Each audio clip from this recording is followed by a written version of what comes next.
I'm still alive, so I decided to make another top while I still am. 2004, several good movies, one even a great one. Started from the bottom. Exorcist the Beginning, 7 out of 10. So, you know, Exorcist is one of those movies that, like, ooh, it's a classic, that means it's good. So I watched Exorcist, the original, and it's shit. It's aged like beer, and by today's standards, it's shit. And Exorcist the Beginning, even though it's again 20 years old now, it's a good movie by modern standards. So I didn't like the original, but if you like horror movies, check it out. You might like it. Number 9, Napoleon Dynamite, 7 out of 10. It's a kinda unique movie. Even though I watched more than 1,000 movies, I can compare it to anything because it's really unique. So the uniqueness of this movie is that it's a very serious movie filmed like a comedy. So even though you're watching it as a comedy, it's in the same spirit of Little Miss Sunshine, but it's the opposite. So Little Miss Sunshine is a very funny movie, but it's filmed as a serious one. And this one is completely the opposite. So it's a very serious movie filmed like a comedy. And I don't know, it's not very funny, but it's not really supposed to. Like you are supposed to peer through the facade of comedy and see the real story behind, like, the plot, the story, real story behind the story. Number 8, Fahrenheit 9/11. It's a documentary, basically.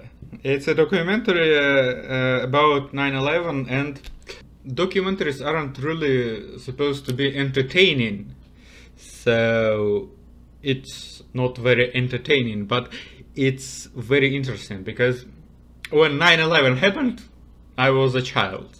Also, I don't live in the US, so it means basically nothing to me. The only reason I know about 9/11 is all the conspiracy theories. So, like, the event itself have no impact on my life, but the conspiracy theories do.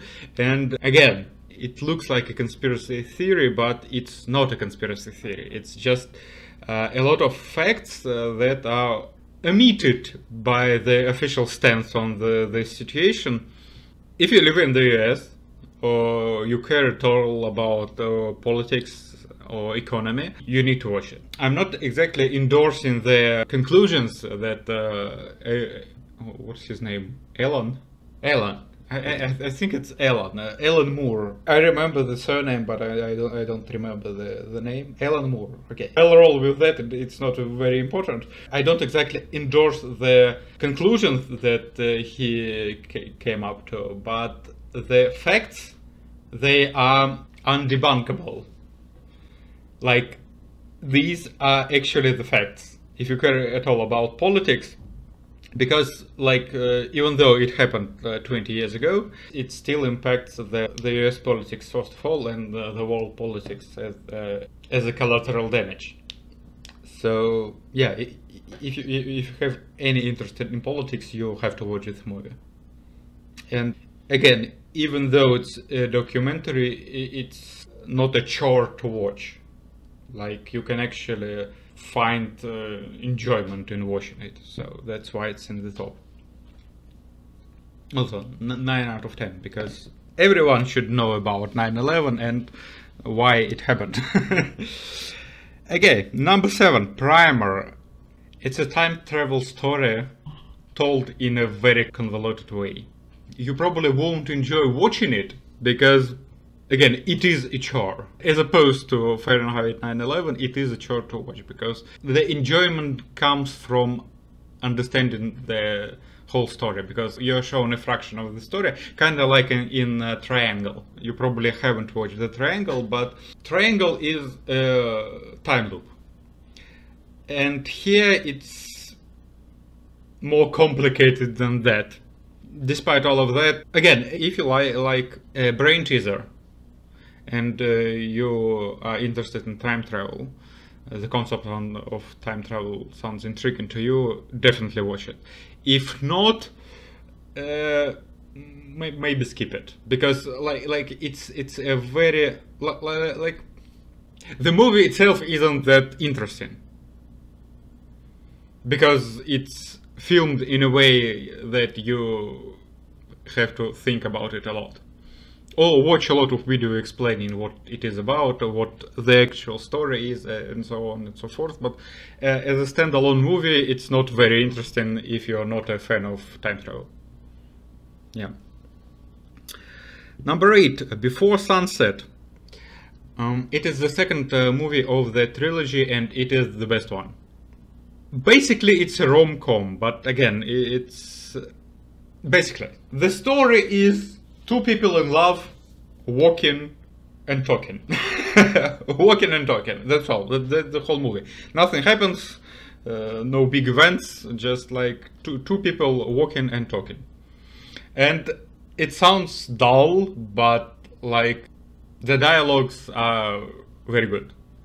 And the cinematography is also good, despite like the setting. So again, if you're looking for a rom-com, or you want to watch two people talking for 2 hours, you're welcome to watch it. Number 5, The Terminal. It is a story of a man who is trapped in an airport, and he's living there because he can't leave. And it's a PG-13 movie. There are also some hints of romantic comedy, and it's a very heartwarming story. So maybe watch it before Christmas or before Thanksgiving, something like that, like to get you in the mood of family holidays, something like that. Yeah. Number 4, Dawn of the Dead. So people who watched my videos know that I don't find the concept of zombies scary at all. So there is nothing scary about zombies to me, because zombies are basically people but more stupid. And I for the love of God, I can't find it scary. Humans aren't scary. And very stupid humans even more so. But this movie, this is the only zombie movie that scared me. Like it was actually scary. And it's a phenomenon, because like I've watched like 30 movies about zombies and none of them were scary to me. And this is the only one. I'm serious. I'm 100% serious. This is the only zombie movie that was scary to me. So that's that's all. Before we move to the top 3, honorable mentions. From the best to the worst. Howl's Moving Castle, $1 Million Baby, Butterfly Effect, Saw, the original one. Out of 10 or 12 movies in this franchise, only 3 movies got 7 out of 10 from me. Saw 1, the original, Saw 4, and The Spiral. And these are the highest rating ever any Saw movie got from me. So again, it's not a torture porn, but by today's standards, again. Like 20 years ago, this was torture porn, but like by today's standard, this is very mild. So it's more of a thriller than a horror movie. So yeah, The Machinist,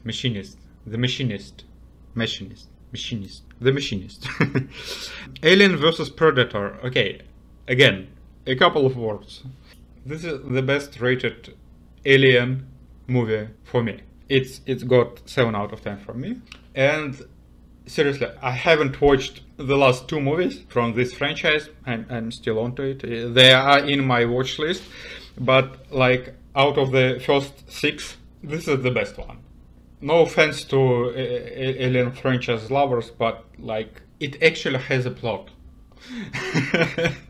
Unlike all other Alien movies that have the plot of people are trapped and there is an alien that's going to eat them. Plot, like they call it a plot. This one actually has a plot. This one actually has a plot. Again, if you dismissed it because it has low ratings, you're making a mistake. If you watched it and you didn't like it, okay, I'm not judging you. But if you didn't watch it because low ratings deterred you, take it from me, it's a good movie. Maybe you won't like it, but it's a good movie nevertheless.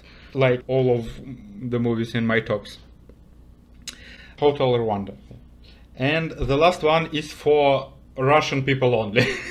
Because I didn't want to include it in the top because it's a guilty pleasure of sorts, but I feel the need to let the world know about this movie. So basically 20 years ago there was a book series about watches. Not this one, but like Night Watch, Day Watch, Twilight Watch, and so on and so forth. And it's a fantasy set in modern world, and there are witches, wizards, vampires, all of that. And the book series was very good. And they decided to make an adaptation, and the adaptation itself wasn't like the books. They filmed Night Watch and they filmed Day Watch, and there was supposed to be a Twilight Watch, but they cancelled it. They filmed 2 films in Russia, and then they sold the rights to some Hollywood studio, and the Hollywood studio didn't make a movie. So, and the rights are already sold, so we will never see a Twilight Watch, which is a pity. But the thing is, it's like Five Nights at Freddy movie. It's nothing like the games. Like the story is different from the games. And Night Watch is a movie adaptation which is nothing like the books. Like it has the same characters and the same setting, but the story is different. Despite all of that, it's good. And if you haven't watched it, like if you watched it and you didn't like it, I'm okay with that. It's not a very good movie, but if you haven't watched it and you're from Russia or any Russian speaking country, you speak Russian and you know who Lukyanenko is, definitely watch it. If not, like I can't recommend it to anyone who haven't read the books, because I read some reviews about this movie, and the people who haven't read the books, this movie is a mess because they don't understand anything that's happening in it.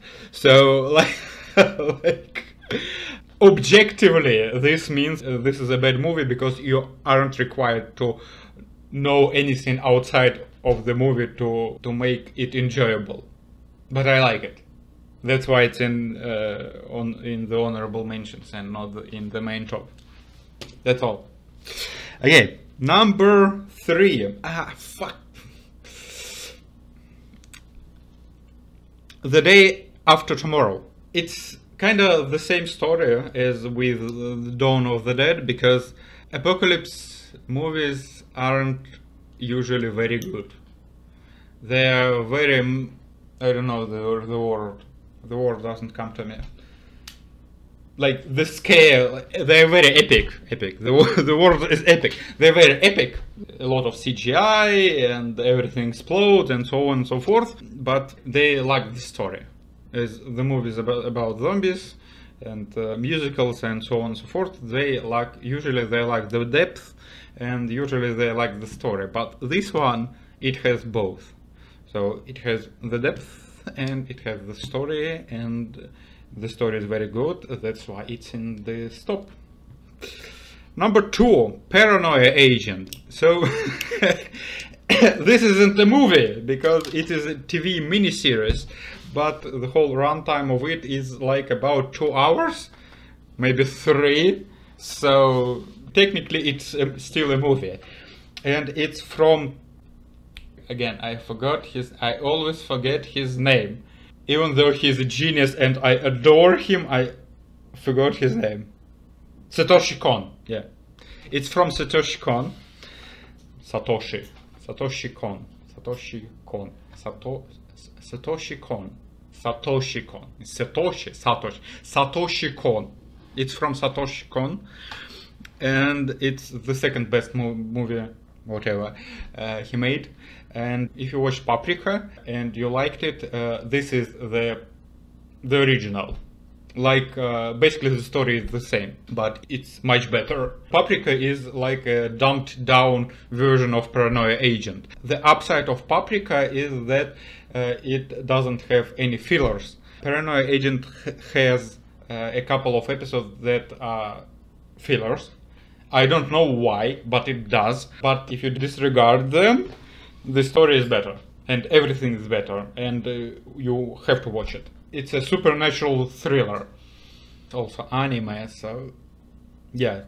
Yay! Before we get to the top 1, dishonorable mentions.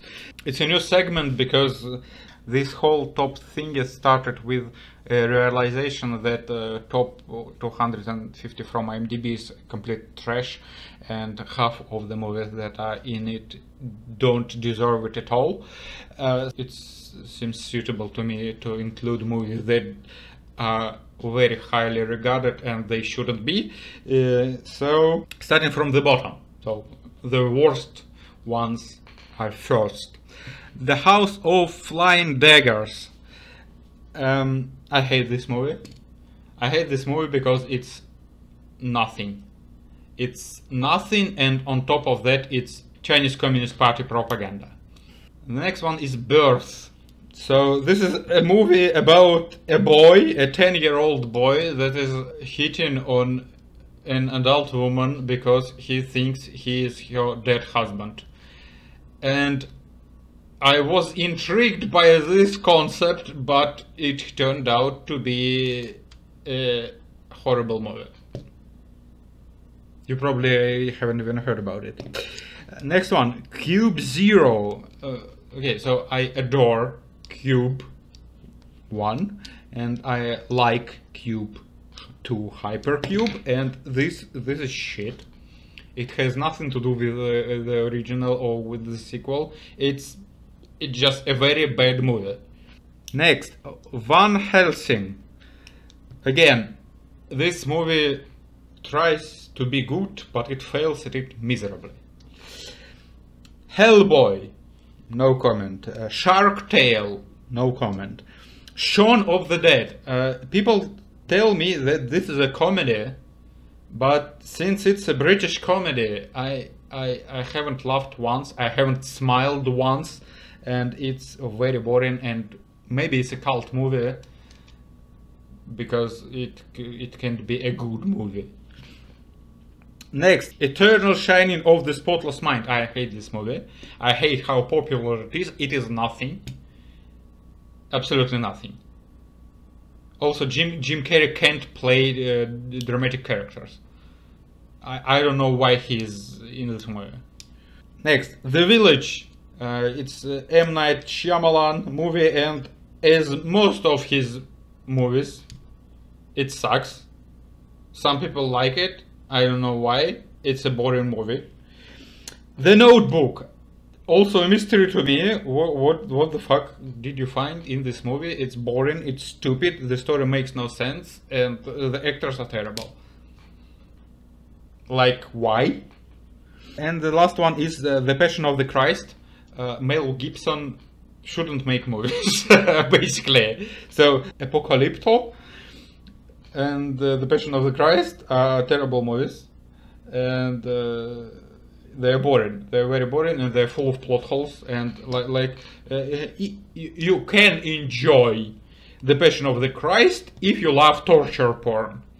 So it's basically the only appeal there is. If you like people being skinned alive, you'll enjoy this movie. It has something for you. If you don't like it, there is no reason to watch it. Okay, number 1, top 1. The only movie on this list that deserved 9 out of 10 from me is Merchant of Venice. It's very hard to sell this movie, guys, but it's very good. It's the best role Al Pacino ever had. It's Shakespeare. It's set in medieval Venice.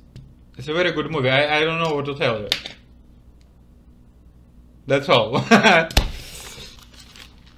Okay. The afterword. So, as you can see, I am back in this apartment.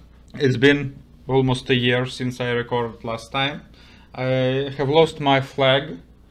This is a scarf. I hanged it because I couldn't find the flag itself.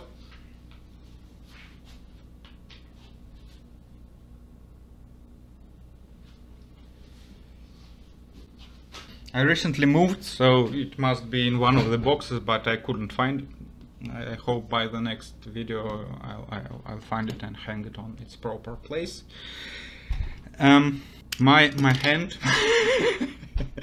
The last video I said I was dying because I have autoimmune disease, and it's got to my hand.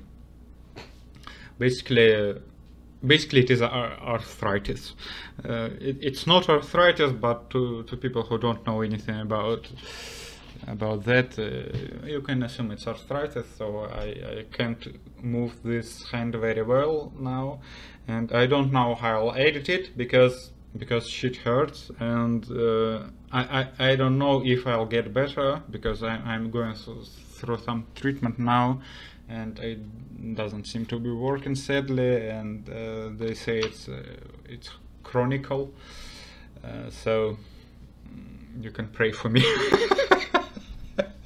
I'll keep making videos until I die, or until I won't be able to. So you can support me by sharing this video and leaving comments. I don't care about likes.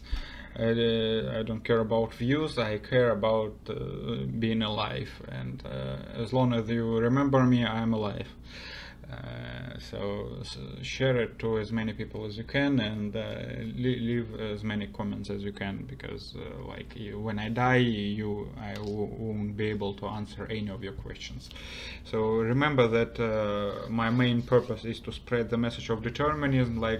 All of these top 10 movies are a side quest because I watch many movies, and this is a lot more appealing to listen to than to listen to about determinism. So it's a side quest. It's not as important as becoming free, guys. So if you haven't watched any videos about determinism that are on this channel, please do yourself a favor and watch them, and try to become free, because you don't have much time. The humanity will be extinct by 2040, so it would be nice if you spend the last of your days being free and not a slave to society. That's all. Determinism is freedom.